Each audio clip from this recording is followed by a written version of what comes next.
Joseph. What's up, man? What's up, man? Another episode of Socratic Sports. What is this, 27? 29. 29. Jeez, I didn't realize we shot that I many. know, man. Man, Like, we're one episode away from 30. That's it's crazy. insane. We've done 29 of these episodes, man. And somebody's gonna pick us up one day. I don't know who, but ESPN, Fox Sports, Sports something. I don't know what. Somebody's gonna pick us up, man. Yeah. I'm sorry. I stand corrected. This is episode 30. Oh, it is. Oh, woohoo! The big 3-0. That's gonna be the title on when I put this up on social media. Is big 3-0. Episode number 30. Loved it. Well, we are. It's crazy that we hit 30 years in less than 2 years. 30 That doesn't make any sense. Man, well, we're here to discuss the NHL playoffs, the NBA playoffs. Such a crazy month of April with just so much going on, and now into May. So yeah, let's kick it off, man. Let's start with the NHL. Be in the second round right now, so we're just fully into the second round. Yeah, we'll have a little repeat of the first round. Let's start off with our biggest surprises and biggest disappointments. I'll let you lead it off. Okay. We'll start with the negative, going to the positive. Mm-hmm. So, biggest disappointment by far, the Winnipeg Jets. You took mine. Really? Yeah, no, go for it. It's so interesting how we linked up. I know. Specifically, and maybe this is because I have a soft spot for goalies, but specifically Connor Hellebuyck. Super disappointing. This guy is a finalist for the Vezina, which the Vezina is, it's basically the MVP for goalies. It's the best goaltender of the year. He's a finalist with Bobrovsky from Florida and Thatcher Demko from Vancouver. This is actually the fourth time he's been a finalist for it. He did win it back in 2019-2020 season. So he's good. He's a good goaltender. But he just collapsed. I mean, I haven't seen a collapse like that from a goaltender in a long time. I don't know what happened. Like, again, I get that Colorado's good. Again, I mentioned this in our last video. This is more or less the same team that raised the cup 2 years ago. But still, this was a Winnipeg team that finished. I'm going to pull up the standings just to make sure. It was over 100 points. 110 points, 3 shy of the Stars, 4 shy of the New York Rangers, who won the President's Cup. 3 more points than Colorado. I mean, they were a great team this year. And they just came in and they looked so lost. And the last thing I'll say about Hellebuyck is, so for the whole season, the 2023 regular season, he ranked second in save percentage with a .921 save percentage. Second in wins with 37. Now, interesting enough, Gregoriev, which is the goaltender for Colorado, was first, but with only one more win. So, .921 save percentage in the regular season. For the postseason, which only lasted 5 games for him, he ranked almost last. He ranked 18th out of 22 goaltenders, but most of those goaltenders didn't even play. They were like backups, but they just kind of came in for a little bit of time. He had a .886 save percentage. Like, unbelievable. The guy gave up. It was, I just looked at it earlier. Guy gave up. Where is it? I swear I was more prepared for this. goals allowed. Connor Hellebuyck gave up 18 goals allowed. Do we It was need to enter nuts. like a commercial break right here? I mean, Hellebuyck just fell apart. And Yeah. I don't know. I'm a big Hellebuyck fan. I don't know what happened. I picked Winnipeg to advance despite me. Did talk up Colorado in the last episode, but I still went with Winnipeg. And man, that was the wrong choice. So Winnipeg, easily my biggest disappointment. Yeah. What about you? Again, I was, I didn't see anything else that really disappointed me. Besides the Jets, and the only reason, again, to your point, everything you just mentioned, but then I'll also add is, if we go back to game one, I mean, it was 7-6, if I'm not mistaken. It was like it was such a high scoring game, and you would think that okay, the Jets can stay toe to toe with the Avalanche, and then all of a sudden, 4 games in a row, and it wasn't even like, I mean, we're talking 3-4 shot wins, score wins. It wasn't like because I hear what you're saying about the goalie, but I mean, where after that first game, what happened to the Jets offensively?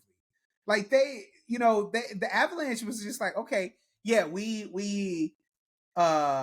need to adjust for giving up 7 goals this first game, and they did. And it was just like the Jets was like, oh, let's go out there and do the same thing again without any new game plan, without nothing, and expect like the same results. And it wasn't like that. I don't know if the Jets are just inexperienced to this playoff thing, but I mean, you can't come out score 7 goals the first game and then just S the bed, I don't want to say a curse word because we're trying to get, we're a family friendly show. Yeah, seriously. And so, and that's why I said, because again,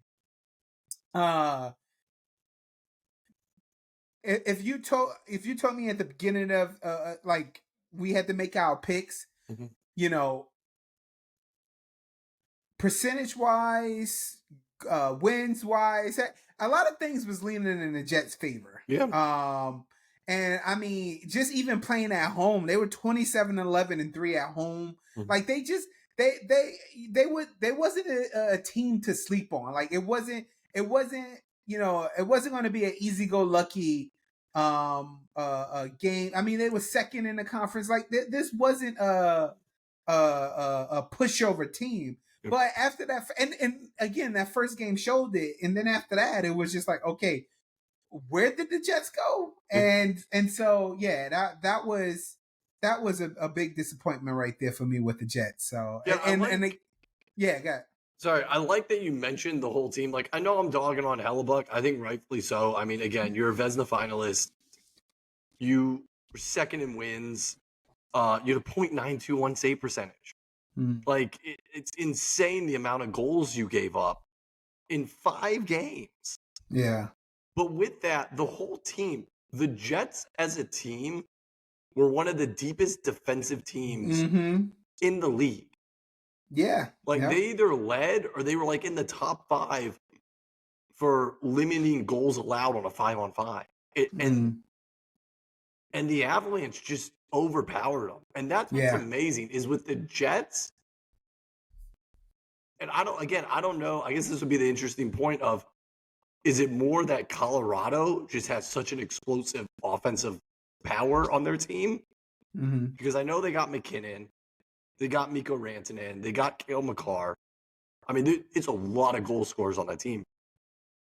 But again, I mean, you have the Jets who I never saw the Jets as this offensive, like, they're going to necessarily outscore the Avalanche, which unfortunately that's what they had to do to win. I mean, their one win, like you said, was 7-6. It was a marathon. Yeah. They just couldn't replicate that.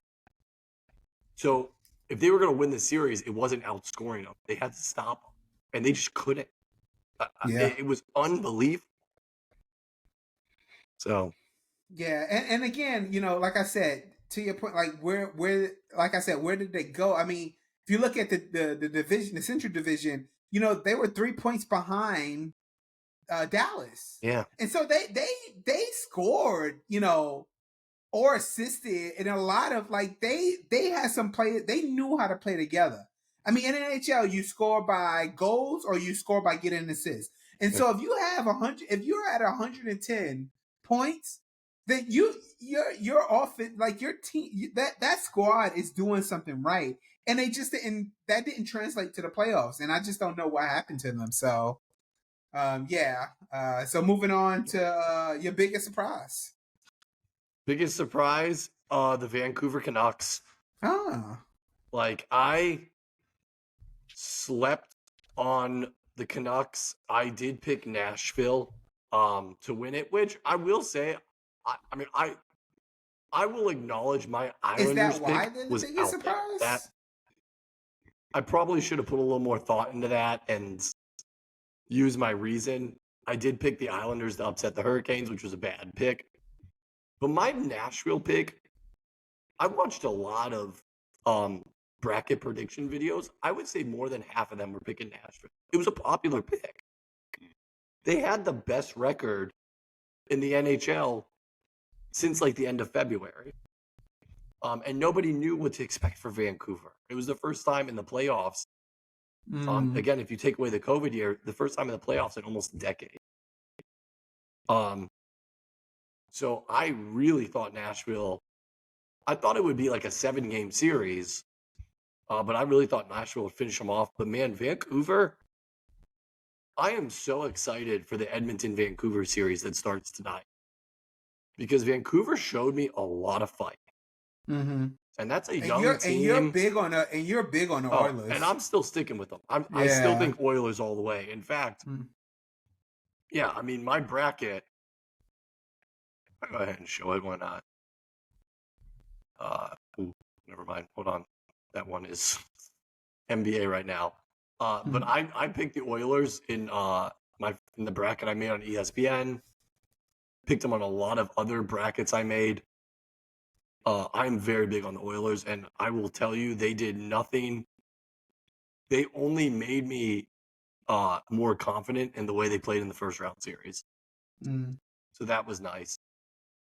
But again, going back to Vancouver, like that comeback they had in game 4 when they were down 3-1 with 3.5 minutes to go. And they just wanted it so much. So, I mean, kudos to Vancouver. The kids are showing up. Overtime, and right? Went into overtime. Yeah, okay. And I will say, when it went into overtime, I was like, okay. Like, I hope Nashville wins because, again, I picked them to win that series. But I had a feeling Vancouver was going to win. I mean, you don't overcome a 2-goal deficit with 3 minutes left to go on to lose it. So once it went into overtime, and they proved that. Literally, they won.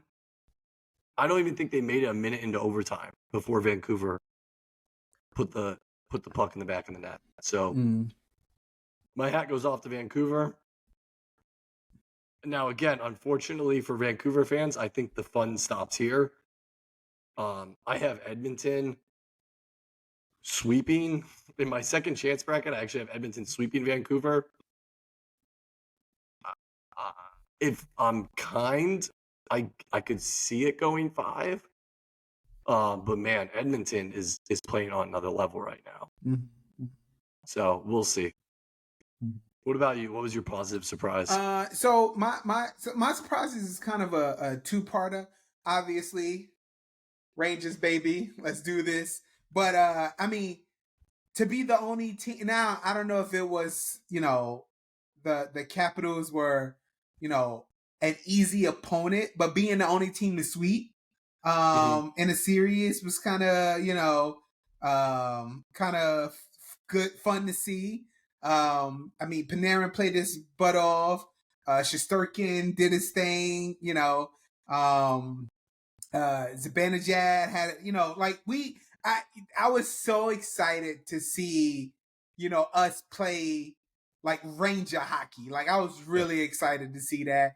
And then to bring it over now against the Hurricanes and go up 2-1 after we watched that game last night, the overtime game, to go up 2-0, which was, I mean, it was great to see. And so yeah, it's just fun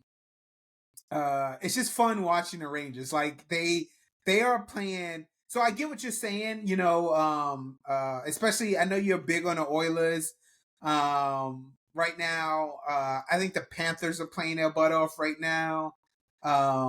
Game 1 against the Bruins scared me.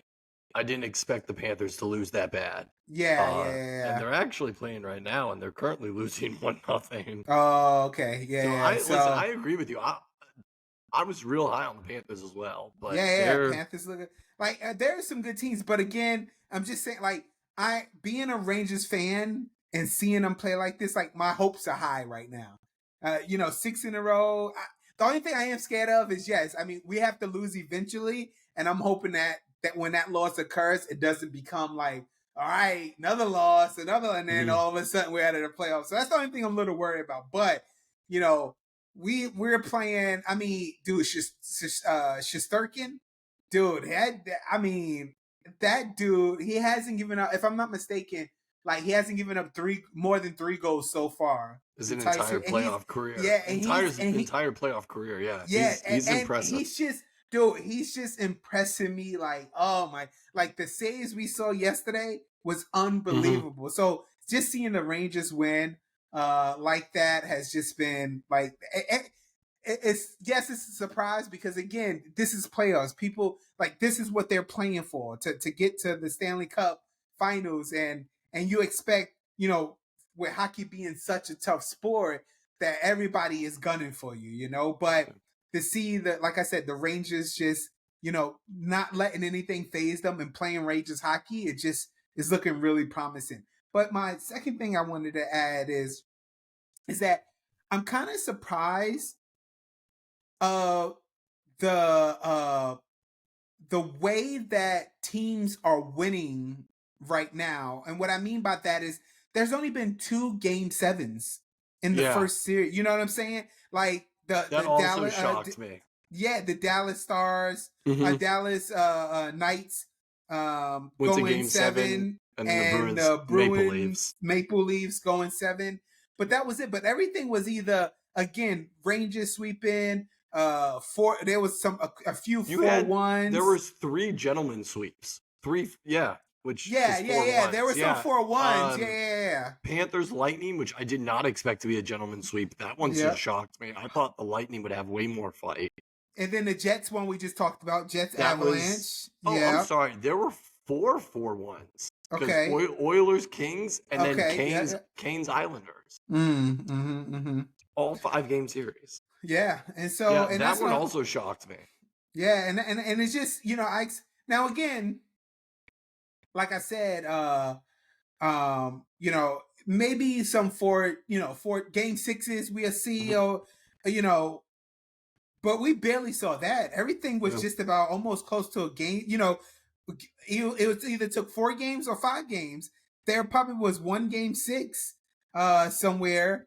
There was Predators Canucks was 6. Okay, but besides that, everything has just been like let's get them in and get them out, and so that kind of took me by surprise. I was expecting a little bit more deeper play, a little bit more playoff hockey, but so far it's just like and then also, I mean, if you look at it, I saw this earlier too. I mean, everything is 1-2 except for the Stars Avalanche. That's 1 versus 3, and so there hasn't been much upsets. Yeah, everything went chalk for the most part, which I didn't expect. I definitely thought there was gonna be more upsets. I think the way that the playoffs are flowing right now, the favorites are playing like the favorites.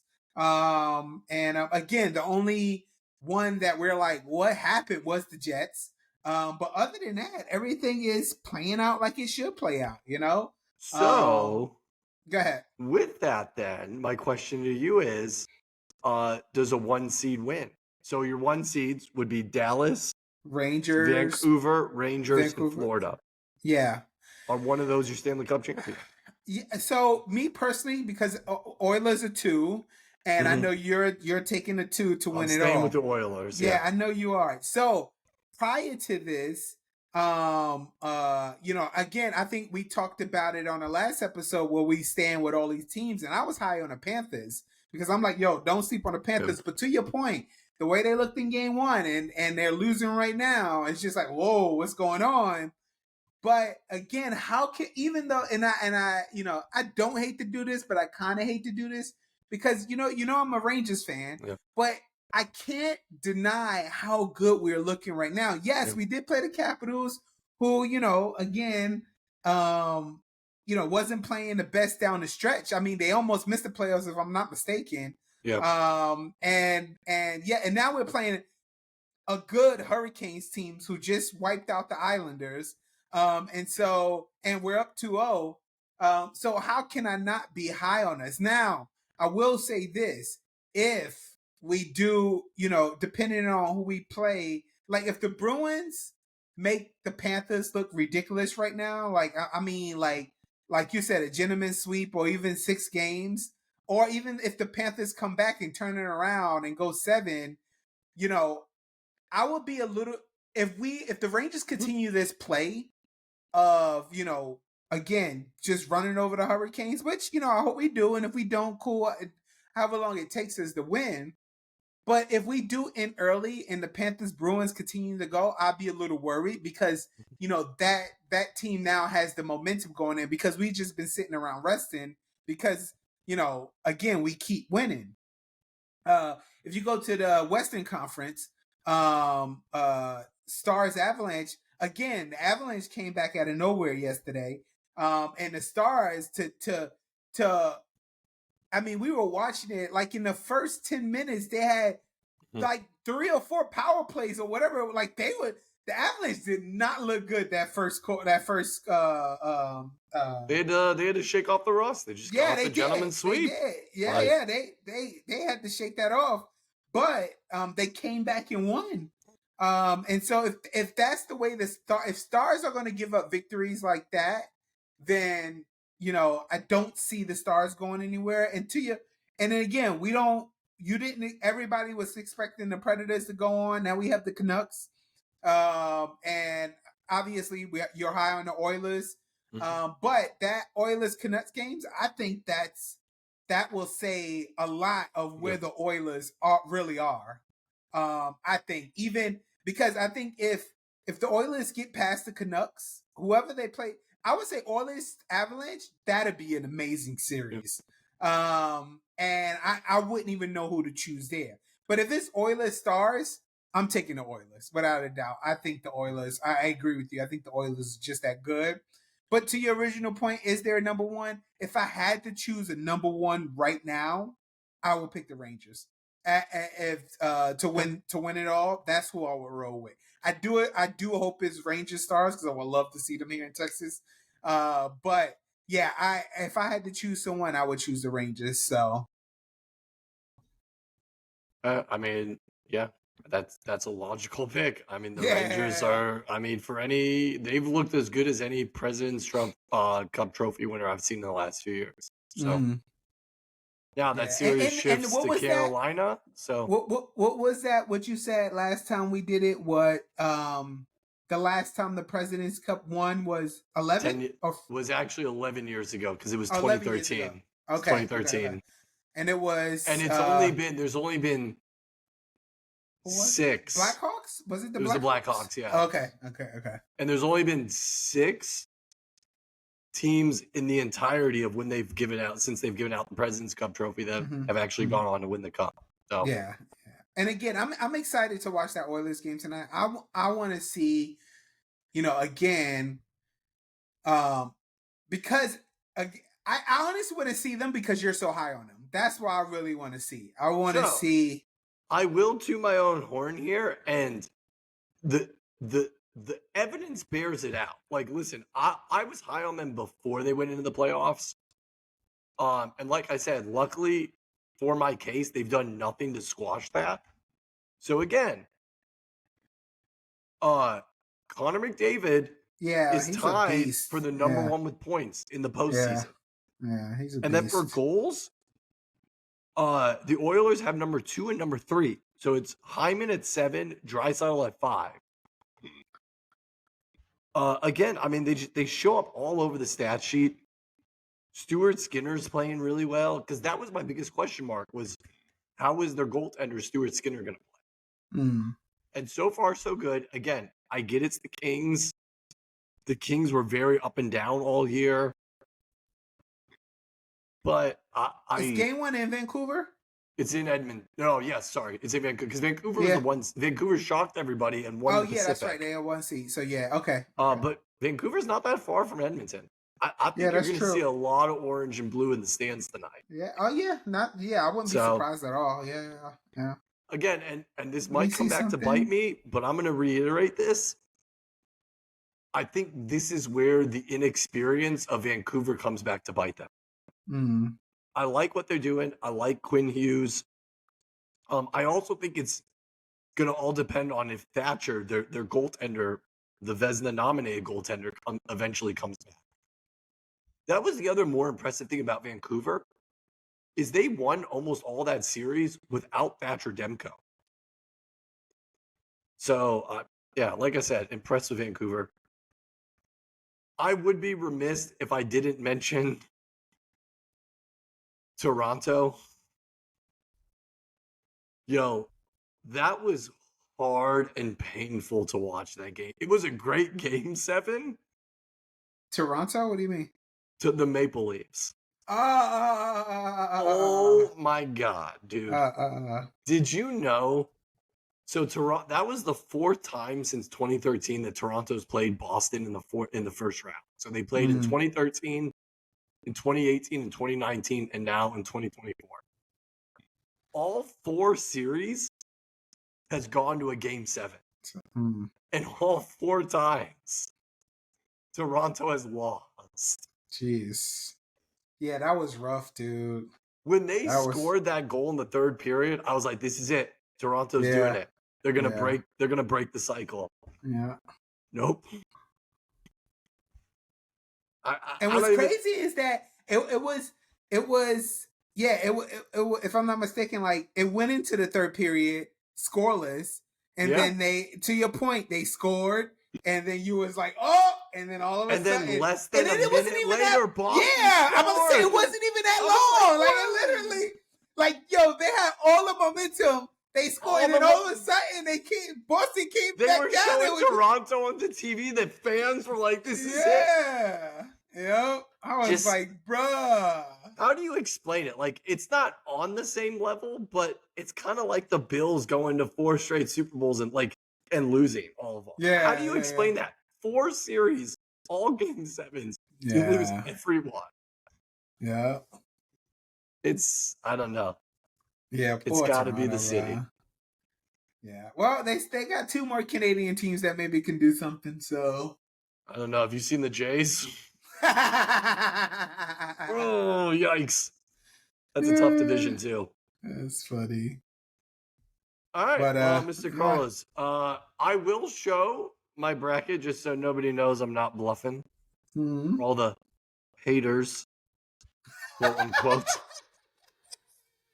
Love it. This is the bracket I made before the playoffs started. Oh, poor Jets. Yeah. I had the Stars. There's my Stanley Cup champion. I am sticking with the Oilers. I did have Boston. Did have the Panthers. Did have your boys. We're not going to talk about that one. That was a rough one, and then you got my Oilers. So yeah. So my Western Conference Finals, I do have Edmonton meaning Dallas, and I do have your Rangers meaning Florida. So I mean, I still could get the conference finals right. So we'll see. Yeah, you can still get that right, but you ain't going to get the finals right because you just freaking picked Florida over my boys.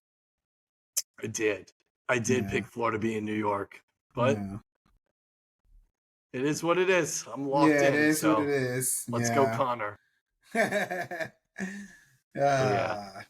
Cool. Well, so that was our recap of the NHL first round. And now, before we gear towards, we're going to talk a little bit of the NBA. But now let's get into a little cheers and jeers. Joey, you want to kick us off with some cheers and jeers, buddy? Yes, I will. I felt like we used to have a transition for this. I'm going to go for this. Oh, I love it. That was my rant transition, but it's going to work. And then maybe we have something that says cheers and jeers. Oh, you could just use what I just said as the audio. All right, cheers and jeers. What's the first question, buddy? We'll go with one of mine because you don't actually know my questions. Yeah, I don't. So, because we came from the NHL, we'll stick with the NHL. Let's do it. So, again, I feel so bad, but we're going to stay in Toronto. Okay. So, cheers or jeers, the Maple Leafs will win a Stanley Cup in the next 3 years. Jeers that, bro. There's no. Yeah. Yeah, I don't see Toronto. I mean, again, I don't know if it's a curse. I don't know what it is, but it just seems like they can't break this, whatever it is. I don't know what it is. Now, is Toronto geared to make a run? I would say so. I mean, who's that? The big shot, Austin Matthews, maybe. Yeah. Austin Matthews.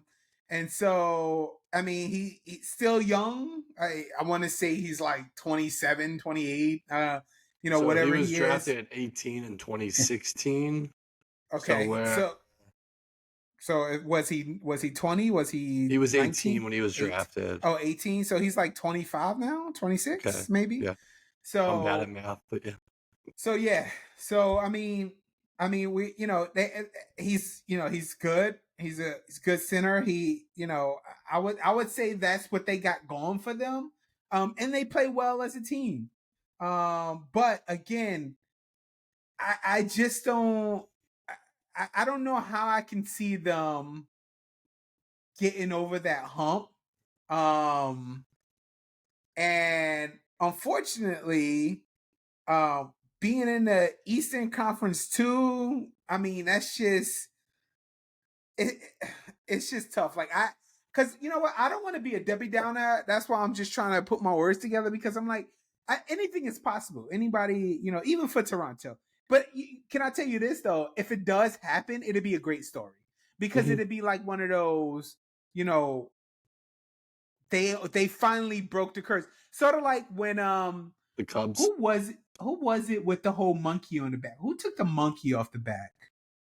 Oh, I don't know that. I mean, the Cubs were the last big curse to be broken. Well, yeah, that was a curse, but somebody else. Oh, I'm thinking of it. Literally just when Steve Young finally won, and they pretended to take the monkey off his back. I don't know if you remember that. I don't. But so that or any kind of long droughted curse. Yeah. I think Toronto will eventually break that. Again, I don't know how long, but again, I hope they do. I mean, what do you think? So I'm with you. I jeers that. You haven't even made a conference finals. Forget about the Stanley Cup. You haven't made it to the Eastern Conference Finals since you drafted Matthews. You finally won a playoff series last year and then lost in 6 games to the second wild card. Now, granted, the Panthers were hitting their stride, but still, the second wild card team you lost to in 6 games. Yeah. There is nothing Toronto's done in the past 5 or 6 years to give me any kind of confidence in that. And to your point, I know a lot of people are looking at Boston and feel like this will be their last run. I don't think they're going away. So there's a good chance you have to meet them in the first round or at least the second round for the foreseeable future. So I'm sorry, I don't see the Leafs winning a cup within the next 3 years. Yeah, yeah. And I to your mean, point, it's sad because the last time they won a cup was 67. oh wow, 1967. wow, yeah. I mean, again, and being in I don't see the Panthers going in the next few years. Boston will always be Boston. Mhm. I think the Lightning will still be good. I mean, I just think they're in such a um well-rounded division that it's just hard to say like, yeah, like Toronto will eventually do it soon. You know, I don't know. I just don't see it happening because of how good um uh the division is. Mhm. And so yeah. But good question though. Good question. I will throw it to you for your first question. So my first question is, hold on, let me pull up my notes. You want to do the Stars one? Stick with Yeah, hockey? yeah, yeah. Let's do the stars one. Yeah, yeah, yeah. Let's do so uh is there so I forgot how we worded it because you Oh, corrected me on sorry. how Yeah. to. Yeah, So yeah, the Dallas Stars yeah. was last night a fluke, and they were just tired. Tired, They yeah. were just tired and kind of got overwhelmed. Yeah, yeah, yeah. And so I am going to jeers that. Yeah. Yeah. Really? Because I do think this is like I said, think that the Avalanche was just that good last night. Now again, to win 4 in a row against the Jets, right? And then to come last night. I mean, if you look at it, right? Like we talked about earlier, it was such a it started off so shaky and so it was not a good look for the Avalanche in the beginning. And then all of a sudden it just turned around. I mean, like I said, in the first period, you had 3 goals in a matter of, it was like I want to say 10, like in 10 minutes they scored 2, then the next couple of minutes they scored another one. Mm-hmm. But then all of a sudden the second period came. And then, close into the second period, Avalanche scored. And then they scored Yeah. again. And then then they came out in the third and it was so quick. And Mm-hmm. then they went into overtime and boom, it was just like it was like one of those what the heck just happened.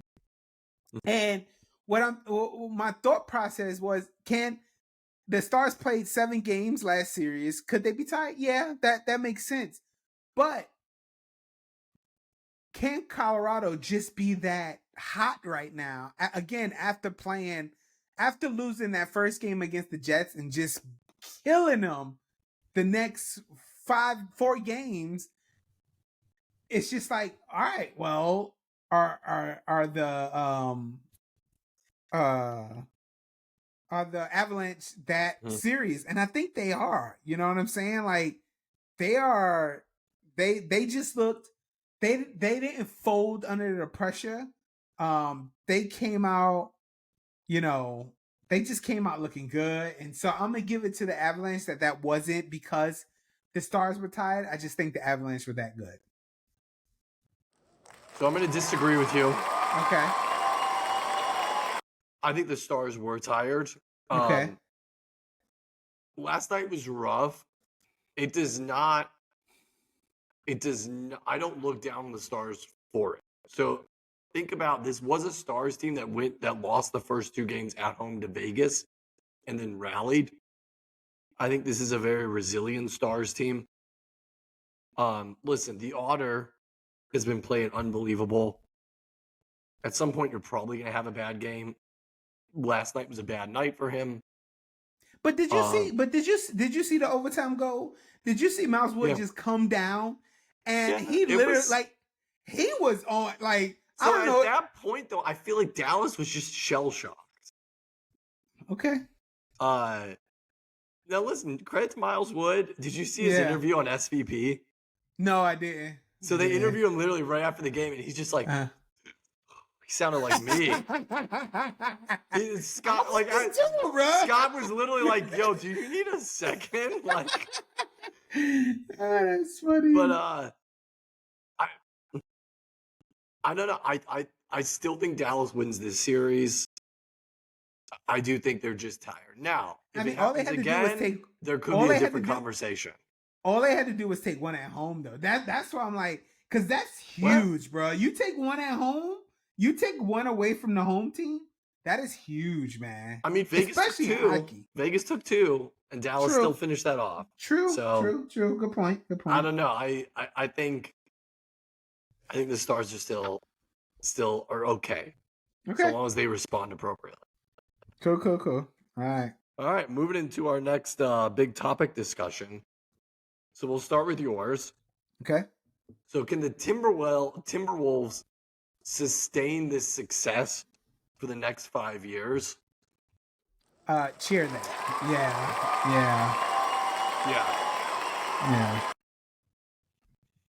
Yeah. Cheer that for sure. I mean, they are just young, hungry. They just they're making the defending champions look ridiculous right now. You got freaking Jamal Murray throwing things on a court, trying to cause a distraction, which kind of made me really disappointed because Jamal Murray, to me, I mean, that Lakers series, I mean, yeah, granted they was playing the Lakers, but that boy was clutch, just dagger after dagger. And he's a really good, from, again, watching him, obviously just on TV, but he just seems like one of those really cool players, like someone you just enjoy watching playing. But after that incident of him doing that and throwing things on the court, and how just the Timberwolves are just making him shaking his knees like that, it was a little disappointing to see. But besides that, yes, I mean, Anthony Edwards, dude, man, I mean, we could talk about that kid all day. You know who else that I'm like, all right, you know what? This is because I didn't think it would work when it happened. But when they got Rudy Gobert, I was like, why the heck? They gave up so much for him, too. I'm like, what? This doesn't make any sense because they had Karl Anthony Towns.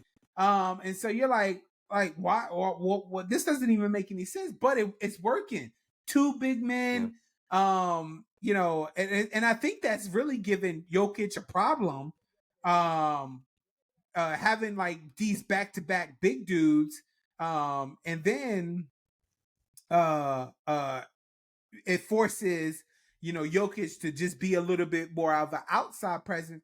Oh, by the way, I don't know if you saw this, but Jokic won his third MVP. Yeah, I saw that. And Rudy won his fourth defensive player of the year. Yeah, defensive player. Crazy. Yeah. So I mean, they're young. They're to that point playing great defense. Now, can this turn into a sweep? Maybe. I mean, they're playing 2 in a row in Minnesota, so it could be a sweep. But I'm not giving up hope just yet to where something could change. But I will say, if the Timberwolves does sweep I don't think, because the way who Denver is, as far as winning the championship and just having an MVP on the team, if they sweep that kind of team, that even if they don't win the championship, they just did what a lot of people didn't think they could do, and that's just gearing them towards next season and the season after that to continue this. It's kind of just like that bullet in the chamber towards the Minnesota Timberwolves ownerships to be like, yo, make sure the next 5-10 years we keep these young kids together. Like, we're paying these kids. And I mean, probably the oldest player on that team is Connolly, and Conley, and who knows, how much longer he really has, probably a couple of more years. But besides that, they have a mixture of everything: that veteran that veteran piece, the young superstar, the defensive players, they're like checking off all the boxes, this team.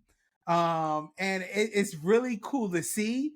It reminds me of sort of like that like where the heck did this Golden State team come from? Mm-hmm. Like who the heck is Klay Thompson? Mm-hmm. Who's Steph Curry? Like who are these young kids and what the heck is going on and why do they keep winning?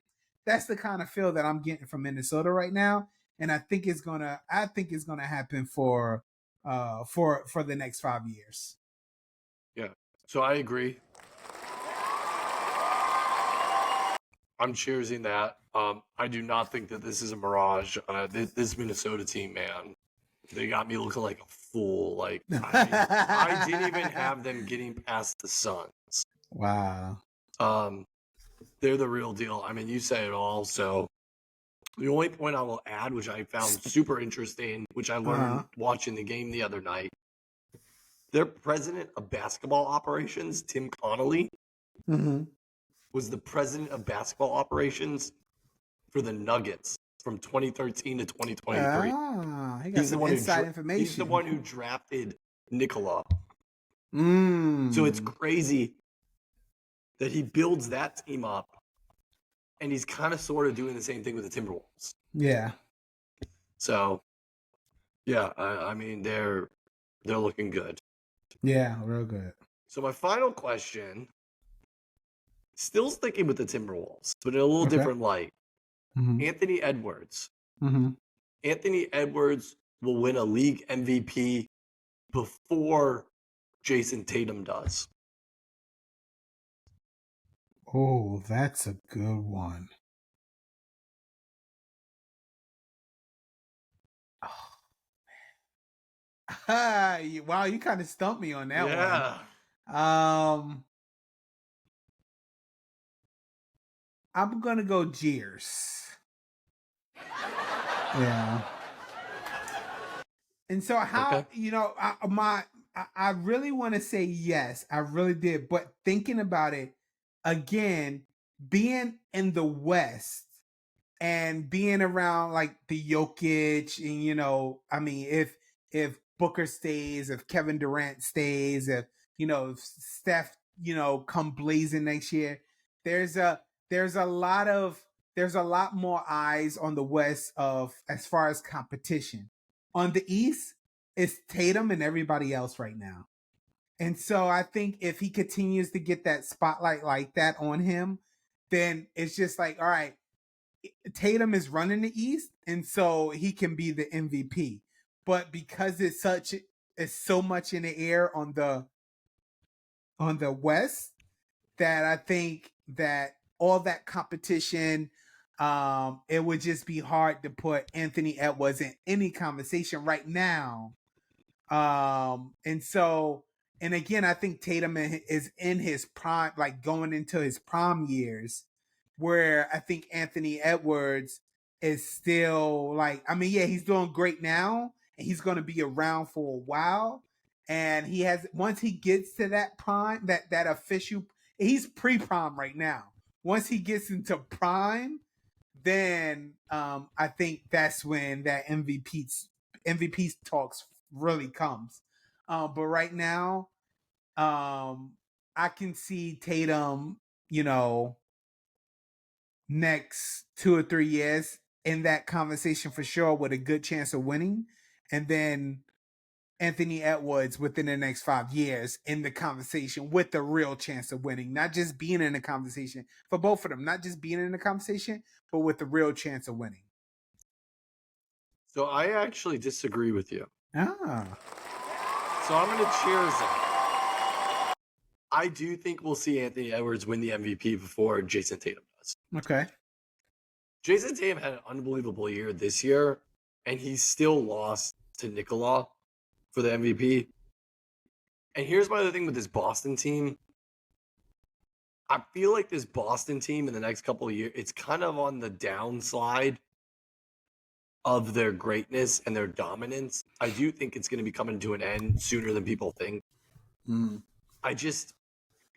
I don't know what's, Kristaps, you never know what you're going to get with him. And now he's injured again. I mean, yeah, you always have Tatum and Brown who are reliable, but I think the rest of the team around them will start losing, which hinders Boston. And then to your other point, which I thought was interesting, I actually think the East is getting better. So I think Jalen Brunson is going to start being in the MVP conversation. I think Tyrese Halliburton from the Pacers is going to start being in the MVP. Like, these players are only Paolo Banchero. Like, these teams are starting to catch up. I think he's a while away. I'm not gonna give you that one, Joey. Let's be realistic here. My point is, these teams are going to start winning more, and Boston's dominance is going to stop. Okay. Which will hinder Jason's MVP hopes. Okay. Whereas I think Minnesota's the future of the West Conference. So. Okay. All right. Well, with that being said, let's kick it into the NBA. Yeah, let's do it. Let's do a biggest disappointment first and biggest surprises from the NBA so far. All right, biggest disappointment. I think you knew this coming. The Suns. Yeah, I knew it. Yep. I actually had a plan B because I knew that you was gonna go there. I am because I'm with you. I agree with you 100%. I agree. Yeah. You know what though, Carlos? You know what I was thinking going into this?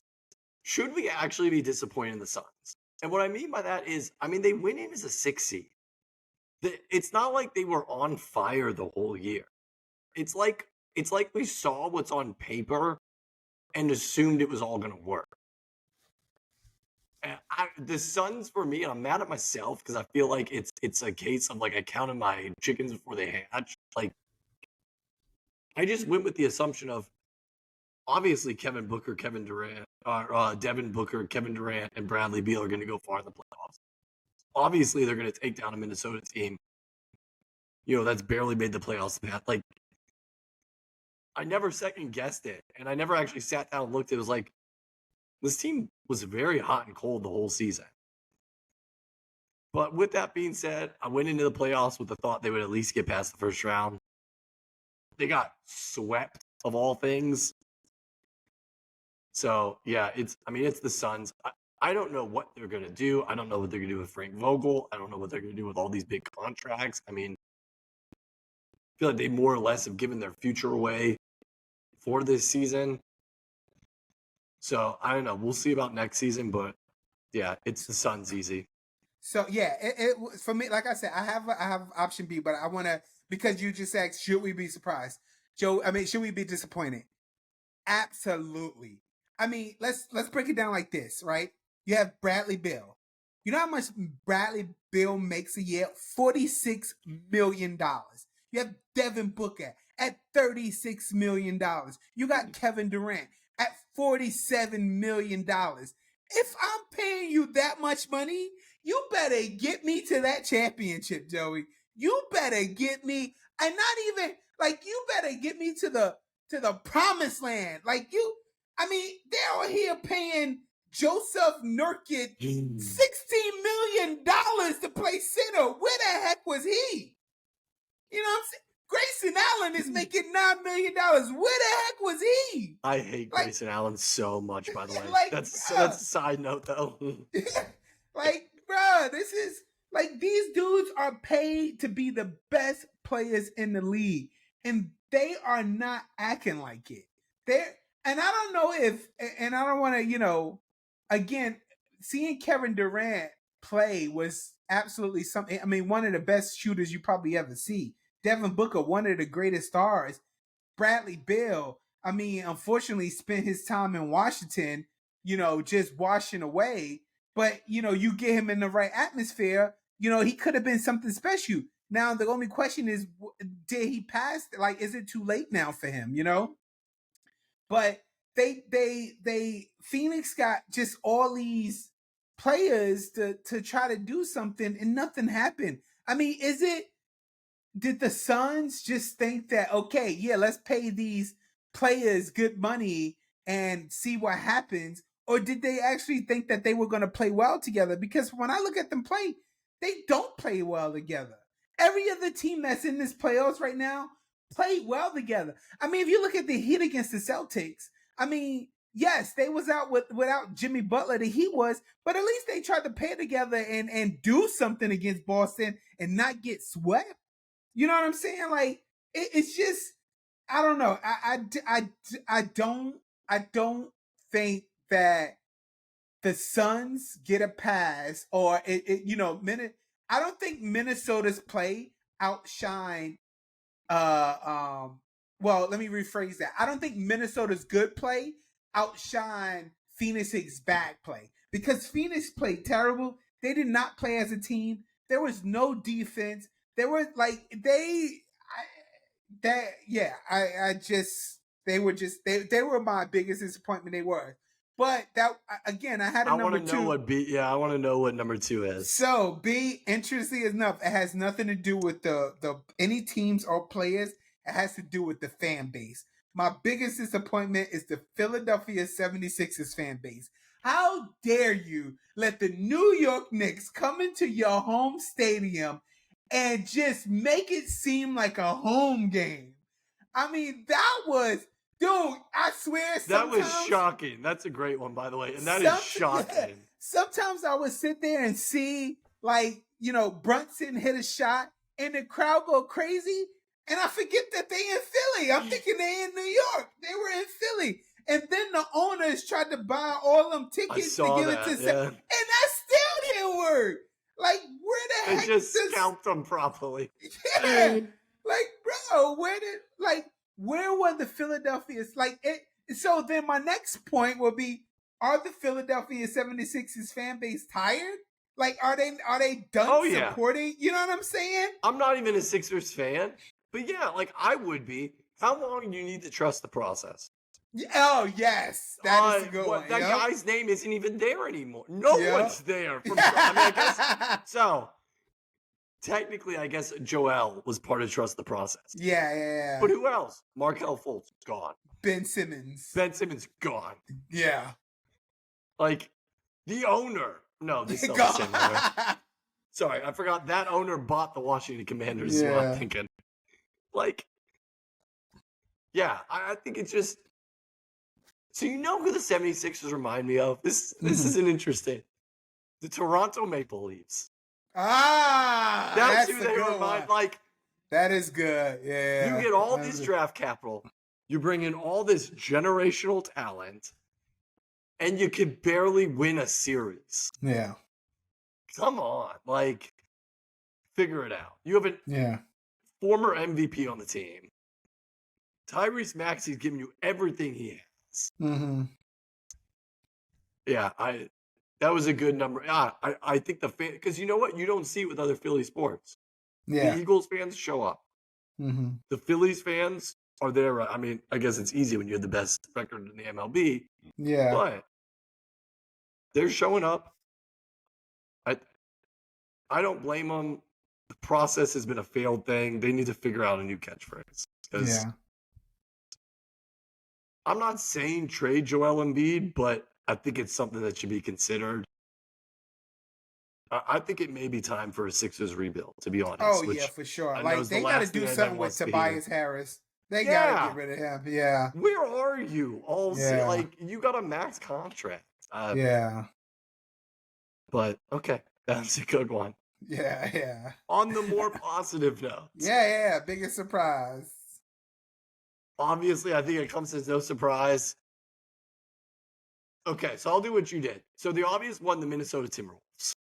You know what? Yes, that was. And I actually took a number 2 also. Okay, so I'll take a number 2. The Orlando Magic.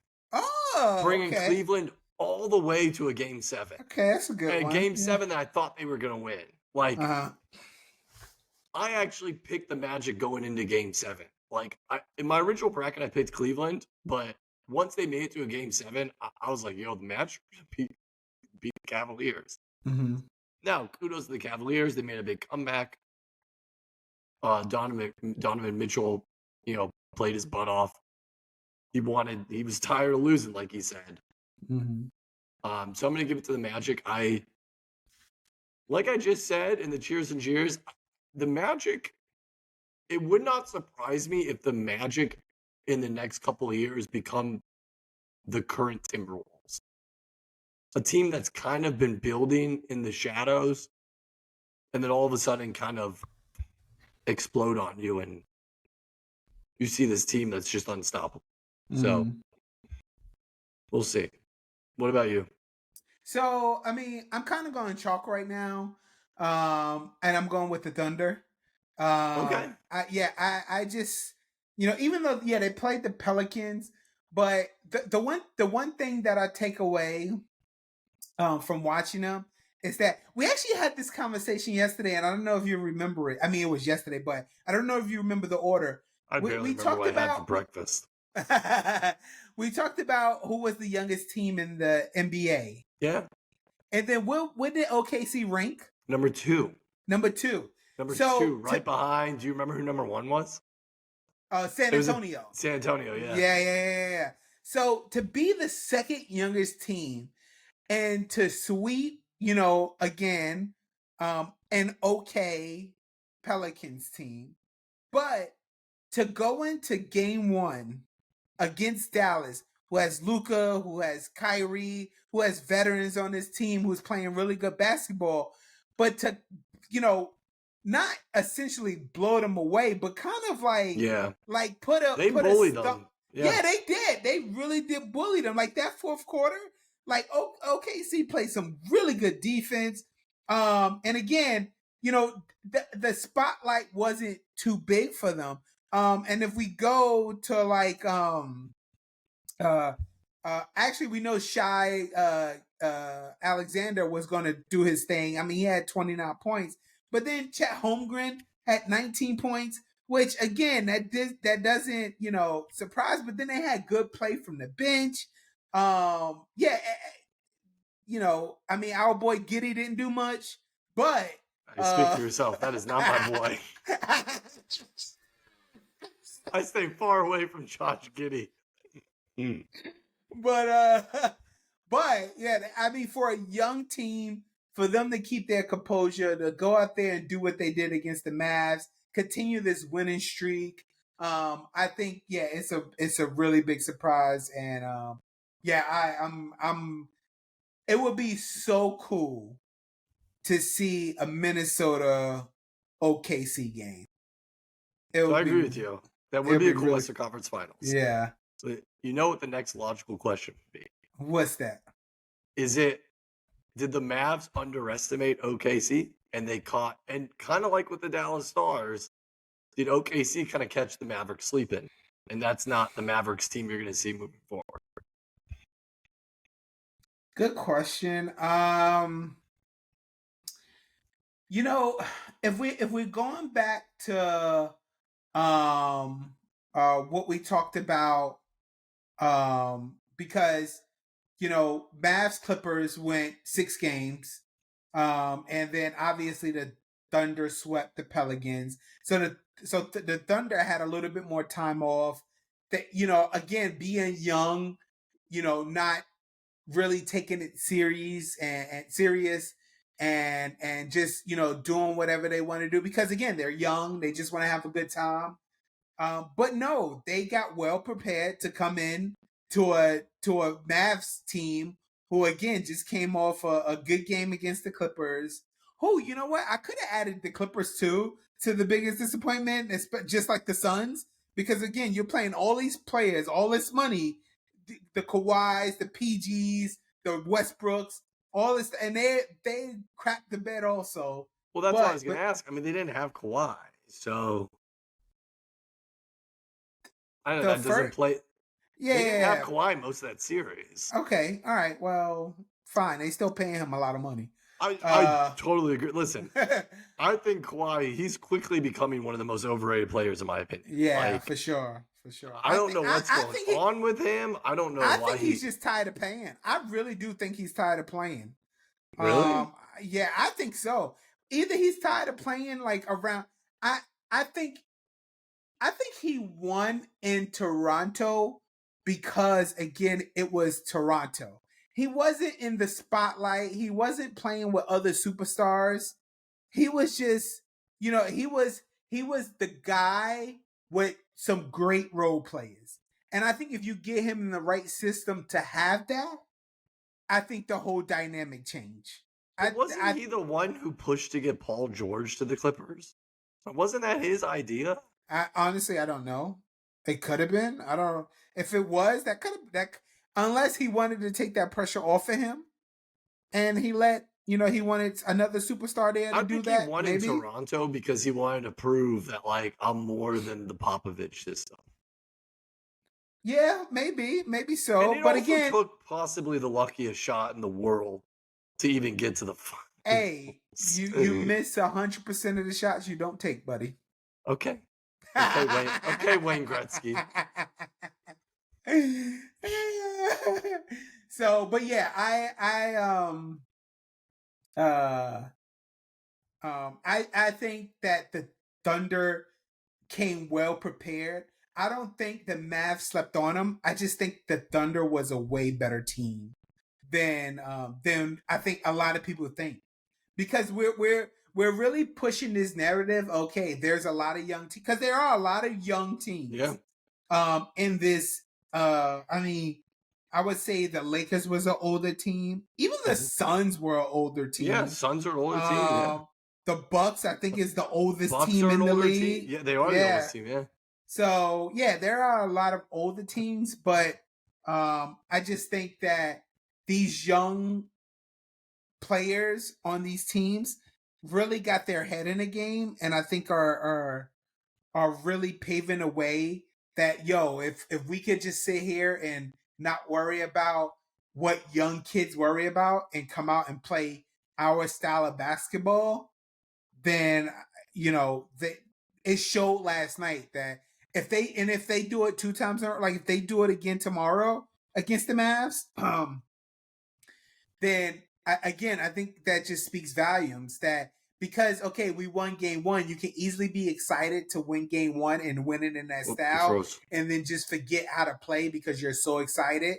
So I think that game 2 will speak a lot too for the Thunder. And it also could speak a lot for the Mavs if they could come out and actually pull one away from the Thunder in their home, and then come back to Dallas and take 1 or even 2, but just keep the series close. I think it's still young. It's just 1 game, but I'm just so in awe of how these young teams are actually playing in Minnesota and OKC. Yeah, I'm glad you brought up the age of the players. It's really interesting. So we already mentioned OKC is the second youngest team. Orlando Magic, 4th youngest, and pushed Cleveland to a game 7. The Indiana Pacers, who right now are beating the Knicks, by the way, 79-70, are the 8th youngest. Minnesota is the 12th youngest. New York Knicks, 16th youngest. Denver's 18th. Like, all these teams that are still in it, 21, 22, 23 goes Cleveland, Boston, Dallas. Like, and then just like you said, the Sixers, who are out of it, 27th youngest team. They're up there. They're one of the older teams. Lakers? Lakers actually came in younger than I expected. Lakers actually come in at 13. Oh, okay. They have an average. That is surprising. Yeah, 25.9 years is their average. Oh. Because we see LeBron and AD, they seem a lot older than what they really are. Yeah, I think they kind of inflate the Suns. I mean, good call on the Suns. 26th in the league. So it is interesting that all these older teams just not hanging with it. Which, again, another interesting connection. Kind of reminds me of Boston last year. Boston had a lot of older guys on the team. You still had Patrice Bergeron. David Krejci was still on the team. And they lost to a Florida Panthers team that was made up of a lot of young guys. So, I don't know, maybe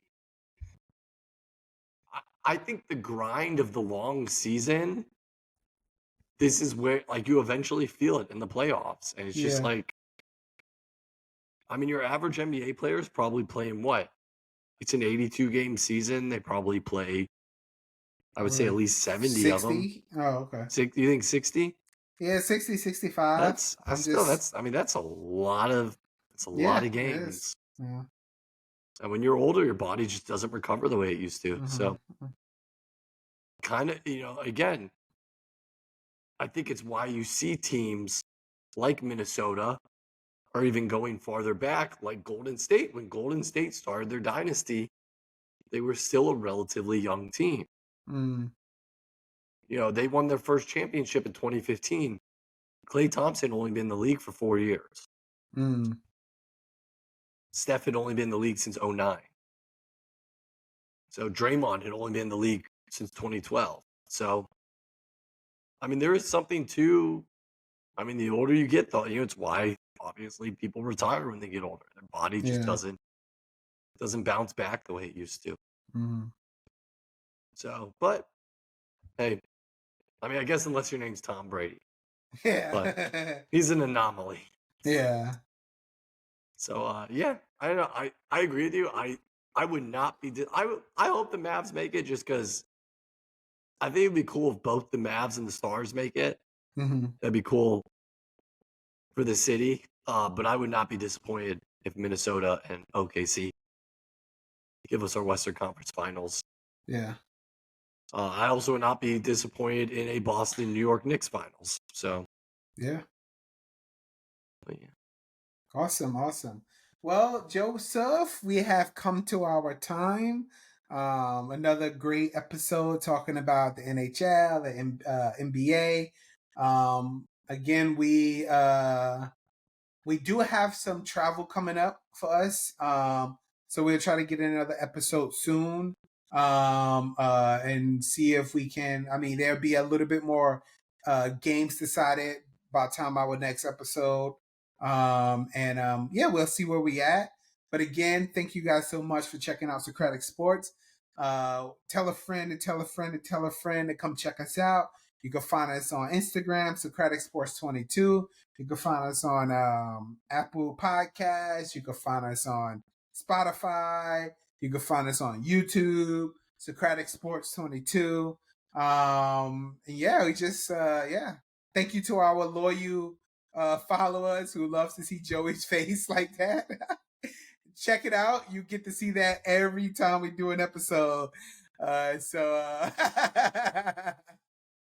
Thank you guys so much for watching. Joseph, until next time. Peace.